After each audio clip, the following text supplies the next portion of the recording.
monde, aujourd'hui une petite vidéo pour vous montrer comment je réalise les dégradés avec les fameux feutres pinceaux aquarellables de Artfox. Donc je vous avais fait la présentation il n'y a pas longtemps. Donc là je vais vous montrer la technique que j'utilise pour les utiliser à sec. Parce que ceux-là, ils sont juste fabuleux à sec. Je vous ferai une autre vidéo prochainement pour vous montrer comment je fais les dégradés aquarellables avec. Mais je voulais vous montrer le résultat sur ce petit mandala. Donc vous voyez quand même les possibilités que vous pouvez faire avec ces feutres. Les dégradés sont juste top, les couleurs sont vraiment super lumineuses. Et donc je voulais vous montrer vite fait comment on faisait pour faire ces petits dégradés assez sympas. Donc pour ça, le seul inconvénient c'est qu'il n'y a pas les numéros en fait sur les feutres. Donc voilà ce que j'ai utilisé. C'est un rose assez fluo, après un petit rose un peu plus foncé qui tire vers le violet et un violet foncé. Et avec, on peut faire ce genre de résultat. Donc c'est juste vraiment topissime. C'est la première fois que je trouve des feutres, à part les Posca, c'est plutôt basé sur la peinture, avec lesquels on peut faire des dégradés qui se fondent aussi bien. Donc voilà, c'est parti pour la petite démonstration. Alors, je vais essayer de bien me mettre parce qu'en fait, j'ai le pied de la caméra qui va me gêner un tout petit peu. On va essayer de se remettre bien en phase. Hop, voilà. Donc, on va faire cette petite partie avec le rose. Et vous allez voir, c'est assez simple à faire. Donc... seule chose, oh là, j'arrive plus à parler. La seule chose qui est un peu faire attention, c'est de ne pas dépasser, étant donné que c'est avec du pinceau, c'est un peu plus compliqué. Mais bon, après, on arrive toujours à rattraper si on dépasse un petit peu. Donc, il n'y a pas trop de soucis là-dessus. Donc, je mets déjà ma première couleur, grossièrement quand même. Hein, je vais pas, comme vous pouvez le voir. Ensuite, je mets ma deuxième. Je monte un petit peu aussi comme je fais mes dégradés avec les crayons sur ma couleur la plus claire. Je redescends, là je redescends un tout petit peu. Bon voilà, vous voyez j'ai dépassé un petit peu, mais vu le fond que je vais faire, il n'y a aucun souci, ça ne me gêne pas. Si vous voulez vraiment faire, soit vous ne faites pas de fond, ou alors un fond clair, faites un peu plus attention, allez-y plus doucement en fait pour apposer vos couleurs. Moi là je sais que ça ne me gênera pas pour la suite de mon dessin. Donc je mets ma dernière couleur la plus foncée. Vous voyez au début c'est pas super folichon, le rendu il n'est pas super top, mais ça va venir après. Donc déjà pour commencer je vais fondre avec ma couleur intermédiaire, vous voyez. Je passe plusieurs fois sur le dégradé et je fais des petits ronds, ça va beaucoup mieux. Je passe sur la totalité de mon foncé. Descends jusqu'en bas, je remonte jusqu'au milieu et je passe vraiment beaucoup sur mon milieu, vous voyez, jusqu'à ce que ça se mélange, ça se fonde bien. Alors faites attention parce qu'avec cette technique ça traverse le papier, donc évitez de faire ça sur un livre où vous avez des colos derrière. Donc moi j'ai pris celui-là parce que c'est juste top, parce qu'il n'y a rien derrière. Et je mets quand même une petite feuille pour protéger, on ne sait jamais, pour pas que ça bave sur le dessin derrière. Donc ensuite je prends ma couleur la plus claire. Et là pareil, vous voyez, je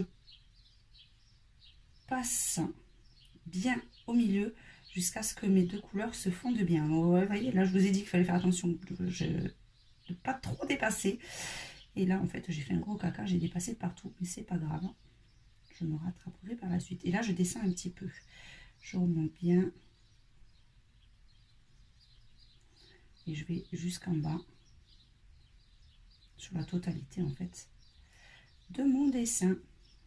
Vous allez voir, quand ça va sécher, ça va être juste topissime. Et ce que j'aime beaucoup, c'est vraiment, ça garde vraiment des couleurs vraiment hyper lumineuses. C'est juste waouh. Donc, je vais essayer de vous montrer aussi avec d'autres couleurs. On va voir les autres dégradés que j'ai pu faire. Donc là, on va faire, ils seront un peu plus petits sur celui-là. Donc, ça avec les verts. Donc, c'est pareil, j'ai pris un vert clair, un vert intermédiaire et un vert foncé. Par contre, moi, je commence toujours par la couleur la plus claire. Donc là, vous voyez, je vais mettre mon vert clair au-dessus. Pareil, d'abord mon vert clair, ensuite je vais passer mon vert intermédiaire. Pareil, vous voyez, je passe un petit peu dessus. Et enfin, je vais finir par mon vert le plus foncé. Donc là, on va pas faire le dessin en entier, mais je vous montrerai à la photo finale de ce colo, le rendu du mandala. Donc là, c'est pareil, je prends mon vert intermédiaire et je passe bien sur mon foncé et à la démarcation pour bien que les deux couleurs se fondent entre elles naturellement. Vous voyez déjà, on voit la différence. Et enfin, je passe avec mon vert le plus clair sur la totalité. Et pareil, j'accentue bien, je passe bien au dégradé. Vous voyez, ça fait juste des dégradés. En plus, ça fait vraiment des dessins sans traces. C'est vraiment super sympa. Et enfin, pour finir, je suis en train de réfléchir sur la couleur que je vais employer. Je vais faire le orange. Pareil, un dégradé d'orange, du plus clair au plus foncé. Donc, on va partir du plus clair en haut. Donc là, mon plus clair. Ensuite, la teinte au-dessus. Et ça, vous voyez, c'est super rapide en fait. Et mon dernier orange. Faire bien attention par contre de ne pas attendre que ça soit sec. Il faut vraiment les faire, les dégradés quand l'encre est encore humide pour que ça soit plus facile, hein, pour que ça se fonde mieux. Là, pareil, à l'intermédiaire, l'intersection des deux couleurs, j'accentue bien, je passe bien pour bien faire mon dégradé. Et là, pareil au-dessus, je reprends ma couleur la plus claire. J'appuie bien au niveau du dégradé et je descends. Vous voyez, il n'y a rien de plus simple pour faire des dégradés comme ceci. Et enfin, pour terminer, on va le faire avec le dernier. Donc comme ça, on aura vu toutes les couleurs avec le bleu. Donc on va le faire sur la petite pointe du milieu. Donc là, il y a un turquoise, ça change un petit peu, un turquoise, un bleu qui tire un peu vers le vert. Et vous voyez, il y a un dégradé de bleu. Donc, j'essaie de ne pas trop vous cacher avec la main. Donc on va faire le même style, là on va pas faire du plus clair au plus foncé. Vous voyez, on va faire une bande turquoise, la bande claire au milieu. Bon, en plus là c'est vrai qu'avec le pied de la caméra, je suis hyper mal positionnée, donc c'est pas évident, faut pas trop dépasser. On va éviter parce que comme après je vais mettre du rose, c'est un peu plus clair. On va éviter de mettre trop dessus. Allez, là on repasse la couleur intermédiaire. On passe bien au niveau de l'intersection. On passe sur la totalité. On fait bien attention de ne pas oublier de zone quand même, pour pas que ça fasse des traces blanches. Et enfin, je prends mon turquoise.